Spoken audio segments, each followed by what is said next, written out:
Hey everyone, welcome back to Hills and Hollers Homestead.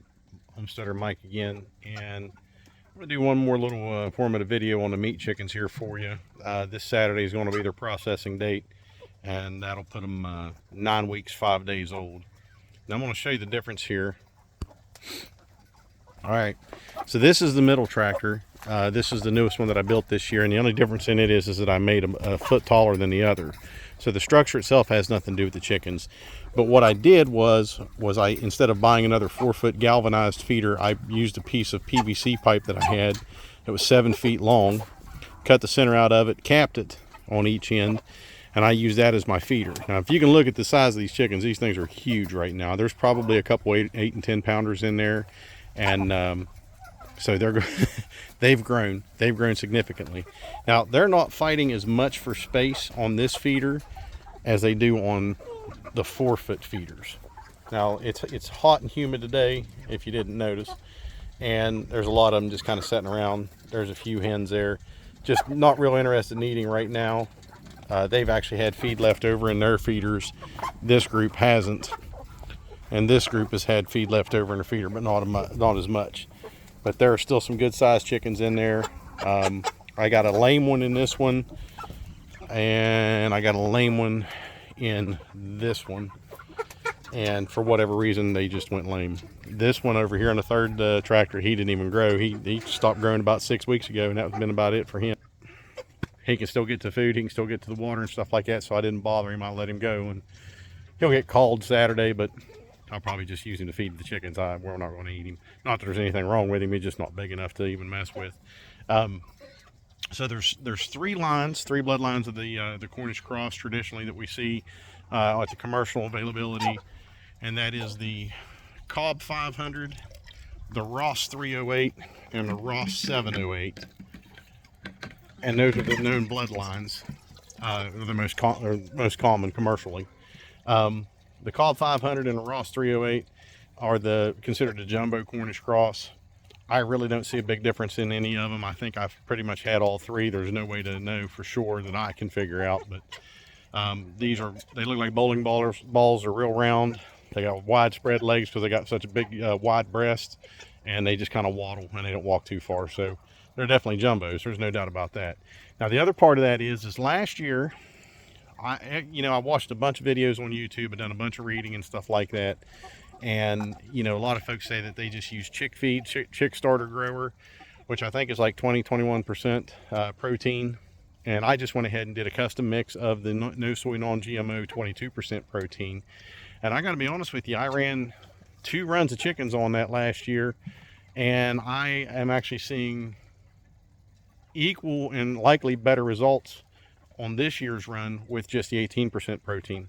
And it's still the non-soy, no GMO, but I'm seeing bigger chickens all the way around. Now, we've also had bigger loss out of this because we've had bigger flock.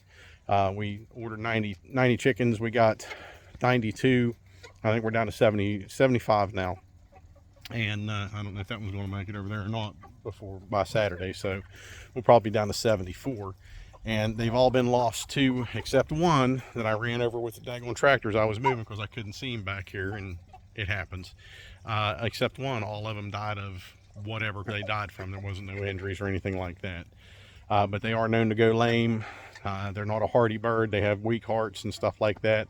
They're not a good sturdy bird. They're just not. They're built to eat, poop, and grow, and that's about it. So this is likely going to be the last run of Cornish Cross that we do. We'd considered doing another run in the fall, a smaller flock of about 30. But I think with what we're going to end up out of this, about 74, 75 birds, that we're just going to stick with this and pack the freezers with what we're going to have left over after everybody else gets their cut, and we should be fine. And one of the big reasons for that is we have the American breast chickens that we're raising right now, and we're still brooding them in the basement in a big wooden crate. So I'm still brooding them in the basement because they're still just not big enough for me to put out in the coop yet. And I need to go out there and do some rearranging in the coop and clean things up and get things ready, because when they go out, and that's going to happen soon because they're going to go out there, I got another flock coming in of Delaware broilers. And the reason I went and got the Delaware broilers was, and I got 16 of them coming, was because after doing a lot of reading and research and stuff, before the Cornish Cross came along, the industry standard was the Delaware broiler. Now, the Delaware broiler and the American breast are both dual-purpose birds, both very good egg layers and both very good meat birds. So I want to be able to, hey, how about not being mean to him? And chickens, people compare their behaviors to the animal kingdom. Animals are just terrible to each other. But anyways, we'll get off that. So the whole purpose of this is I want to try both breeds, see which one I like the best, see which one we like the best, which one we get the best luck with, and the potential to kind of crossbreed both of those breeds and play around with them a little bit to see what we end up with. If we can get a better bird or something that's more fitting for us. The whole point of that is to be able to reproduce our own flock continuously without having to order from a commercial hatchery all the time, because your Cornish Cross you're not going to reproduce on your farm, not on a homestead level anyways. And when it comes to Delaware broilers and stuff, I can keep them all the roosters separate, and we can pure breed between both the Delaware broilers and the American breast, and I can do some selective breeding between the two and kind of raise them out and see what we end up with. We may end up with something great, we may end up with something not even worth mentioning. I just don't know. We have to find out. But the whole point of that is again, that's that self-sustainability, self-reliance that we can reproduce continuously on our farm with. So we have both eggs and meat chickens. So that's the plan for that. I think we're going to be fine with what we're going to end up with at the end of this Saturday. I'll give you guys a little video on the setup and stuff like that. I'll not show you the process because YouTube would probably kick me off if I showed that kind of stuff. We did end up buying our own plucker, and we bought a scalder, and then there was a local auction here that we bought a stainless steel double bowl outdoor sink and a stainless steel table and stuff like that so we could do the chickens. And we lucked out, found those at a local auction, so those are going to work out great for us, and we don't have to travel 270-mile round trip to go to Charleston and back to go get the trailer, especially with fuel prices the way it is. So we're not having to do the 135 miles down, 135 miles back.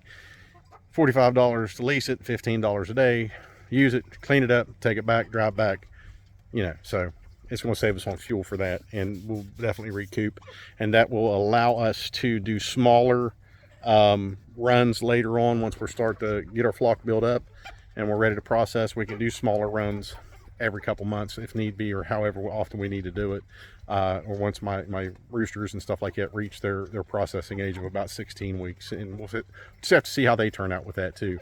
But again, it's more of a focus on the self-sustainability, where we can reproduce continuously the breeds that we want to on a farm. And both breeds may not work out for us. One may work out and the other one may not. They both may work out great.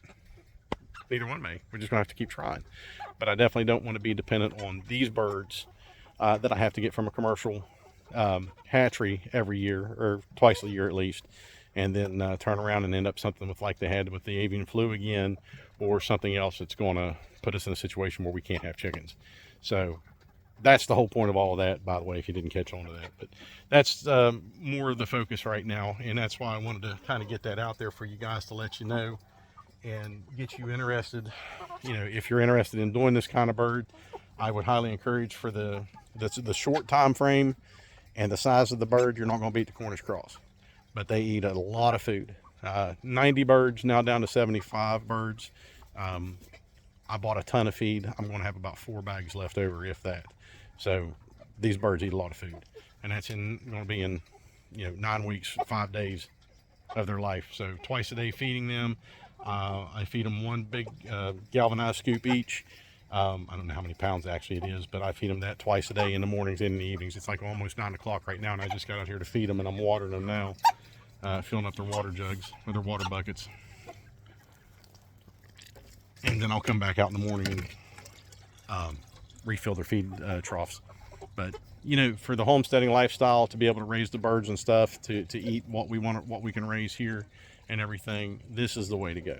And I would tell you, until you get some experience with chickens, if you're not experienced and you want to do this, get you a small flock of about 20 or 30 of them, raise them, and see what you end up with, see how you like it, and just build from there, because this is one of the beginning lifebloods of our homestead, because this is the first animal that we raised to process, you know, on our own farm and stuff like that. And it is definitely something I enjoy doing. But again, I prefer to be able to raise my own and reproduce my own here. And that's why we're going to look at the other dual purpose birds. So that's a goal for you if this is a lifestyle you're looking towards, or if you're thinking about doing meat birds and stuff like that. You know, do your research. I'm going to always encourage you to start off with these kind of birds, these Cornish crosses, because you're going to find out, you know, where everything kind of goes with them, and gives you that experience for your other birds if you decide to in the future. So with that, I'm going to leave it, finish getting this last bucket filled up, and I'm going to get my butt to the house, get something to eat, and then get in the shower because it's so humid today. I've just been sweating, just miserable all day. So keep working to starve that system, folks, because that system's definitely trying to starve you. Keep working to get yourself and your family prepared. Make sure you've got a minimum of 3 months food and water, non-perishable type foods, dry stores in your home for every person in that home. Take care, God bless, and stay prepared.